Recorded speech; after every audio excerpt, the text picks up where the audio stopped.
Matthieu 22, 37-38. Et Jésus lui dit, tu aimeras le Seigneur ton Dieu de tout ton cœur, de toute ton âme et de toute ta pensée. C'est le premier et grand commandement. Tout commence par notre amour pour Dieu.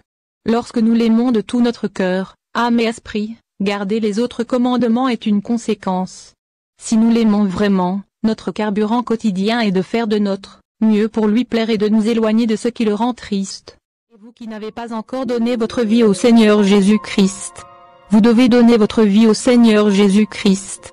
Autrement, vous n'entrerez jamais dans le royaume des cieux, car il est écrit dans Apocalypse 20h15 que chaque personne qui n'a pas été trouvée dans le livre de vie a été jetée dans l'étang de feu sulfure, là où il a été fait à Satan et à ses démons. Alors tu veux donner ta vie au Seigneur Jésus, prie comme ça avec moi. Mon Dieu et mon Père, je sais que Jésus-Christ est mort pour moi sur la croix du Calvaire. Je sais qu'il n'y a pas d'autre moyen d'entrer dans le royaume des cieux, uniquement par Jésus-Christ. C'est pourquoi je donne ma vie au Seigneur Jésus-Christ, pardonne mes péchés. Écrivez mon nom dans votre livre de vie et ne le supprimez jamais. Sauve-moi et toute ma famille, au nom du Seigneur Jésus. À partir d'aujourd'hui, le Seigneur est mon Dieu, et mon Sauveur.